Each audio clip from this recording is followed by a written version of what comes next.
안녕하세요 여러분. 오늘의 흥미로운 기사 내용은 아마존 프라임데이와 최근 쇼핑 트렌드 와 AT&T와 베라이전의 오지 서비스 확장 문제로 충돌입니다. 우선 좋아요 버튼을 누르고 채널 구독 및 알림 설정도 잊지 마세요. 여러분의 관심과 지지가 저희에게 큰 힘이 됩니다. 첫 소식은 2024년 아마존 프라임데이와 최근 쇼핑 트렌드에 대해 알아보겠습니다. 이번 주 우리는 아마존 프라임데이를 비롯한 다양한 할인 이벤트를 경험하게 되었는데요. 새로운 쇼핑 트렌드와 함께 흥미로운 소식이 많이 있습니다. 7월 15일부터 16일까지 아마존 프라임데이가 진행되었습니다. 이틀 동안 많은 할인 혜택이 제공되었는데요. 전자제품, 의류, 가구 등 다양한 품목에서 큰 폭의 할인이 있었습니다. 올해의 프라임데이는 아마존의 10번째 이벤트로 프라임 회원들에게는 35개 이상의 카테고리에서 수백만의 할인 혜택이 제공되었습니다. 예를 들어 소니 스피커는 최대 50% 할인, 코치 핸드백은 30% 할인 혜택이 있었습니다. 틱톡은 이번에 최초로 딜즈4 유데이즈라는 쇼핑 이벤트를 개최했습니다. 7월 9일부터 17일까지 진행되었으며 에로렐과 메이벌린 같은 브랜드의 딜이 틱톡 샤프에서 제공되었습니다. 라이브 쇼핑 이벤트도 함께 진행되어 많은 관심을 받았습니다. 온라인 메가 할인점 테무도 7월 18일까지 TMU 위크를 개최하여 최대 90%까지 할인을 제공했습니다. 테무는 아마존의 강력한 경쟁자로 떠오르고 있습니다. 어도비는 이번 프라임데이 기간 동안 미국 소매업체에서 온라인 지출이 기록적인 140억 달러에 이를 것으로 예측했습니다. 이는 작년보다 10.5% 증가한 수치로 할인 폭이 더 커지고 학교가 시작되는 계절에 가까워졌기 때문입니다.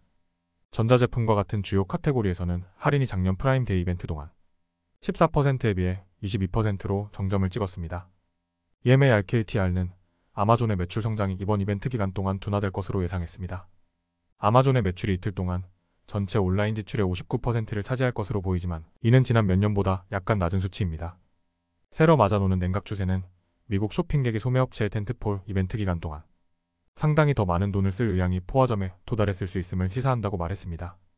소매업체들은 지난 홀리데이 시즌에 소비자들이 지출에 더 신중해지는 것을 보며 이번 이벤트에도 비슷한 전략을 사용하고 있습니다. 더 큰 할인과 다양한 카테고리의 딜을 통해 소비자들을 끌어들이고 있습니다. JPMorgan 분석가들은 쇼핑객들이 여전히 신중한 태도를 유지하고 있으며 올해 미국 내 전자상거래 성장이 둔화될 것으로 예상했습니다. 하지만 아마존의 배송 인프라와 AI 쇼핑 도우미 루퍼스와 같은 혁신이 수요를 도울 것이라고 말했습니다. 2024년 아마존 프라임데이와 새로운 쇼핑 트렌드에 대해 알아보았습니다. 다양한 할인 이벤트와 새로운 플랫폼의 등장이 흥미로운 변화를 가져왔습니다. 두 번째 소식은 미국의 주요 통신사인 AT&T와 베라이전이 응급 대응자를 위한 오지 서비스 확장 문제로 충돌하고 있는 소식을 전해드리겠습니다. 이 논쟁의 배경과 양사의 주장을 체계적으로 정리해드리겠습니다. AT&T와 베라이전은 응급 대응자들을 위한 오지 서비스 확장을 두고 큰 갈등을 겪고 있습니다.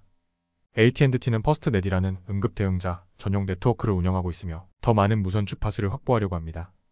퍼스트넷은 2017년에 출범한 네트워크로 경찰, 소방관 등 공공안전기관을 위한 전용 셀룰러 네트워크입니다. AT&T는 이 네트워크를 운영하기 위해 25년 독점 계약을 맺고 있습니다. AT&T는 응급 대응자들이 드론과 같은 데이터 소모가 많은 도구를 따라잡기 위해 오지 서비스가 필요하다고 주장합니다.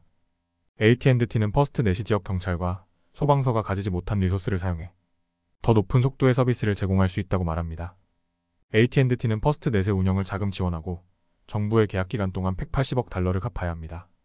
베라이전은 AT&T의 제한이 140억 달러 상당의 무선 스펙트럼을 AT&T에게 무료로 제공하는 것이라고 반대하고 있습니다. 이는 AT&T가 상업적 목적으로 이 스펙트럼을 이용하게 될 것이라는 주장입니다. 베라이전은 규제기관의 주 및 지방 당국에 이러한 전파를 계속 제공해야 한다고 말합니다. 연방통신위원회 FCC는 이 논쟁의 최종 결정을 내릴 예정입니다. FCC는 더 많은 공공안전기관이 전파를 도청하도록 장려하는 방법에 대한 의견을 수렴하고 있습니다. FCC 위원장 제시카 로젠워셀은 퍼스트넷에 갈 것인지 경매에 붙일 것인지는 문제가 아닙니다. 라며 공공안전당국이 전파를 어떻게 관리할지가 중요하다고 강조했습니다. AT&T와 여러 공공안전협회는 응급 대응자가 오지 서비스가 필요하다고 주장하며 이를 통해 데이터를 많이 필요로 하는 도구를 사용할 수 있다고 합니다. 반면 베라이전과 제휴한그룹은 퍼스트넷이 AT&T의 상업 네트워크에 불과하다고 주장하며 정부가 이를 허용하는 것은 공공안전 커뮤니티에 대한 모욕이라고 비판합니다.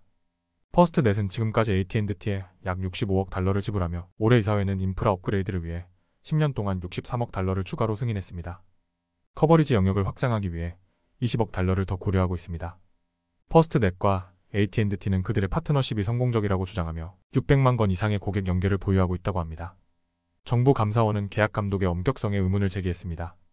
퍼스트넷 어소러티가 AT&T가 마감일을 놓친 것에 대한 벌금을 받지 않도록 계약을 여러 번 수정했다고 밝혔습니다. 또한 정부는 회사가 계약에 명시된 네트워크 커버리지와 기기 연결 목표를 충족하는지 확인하기 위해 충분한 조치를 취하지 않았다고 비난했습니다. AT&T와 베라이전의 5G 서비스 확장 논쟁에 대해 알아보았습니다. 이 논쟁은 응급 대응자들의 통신망을 강화하는 중요한 문제를 다루고 있습니다. 오늘은 여기까지입니다.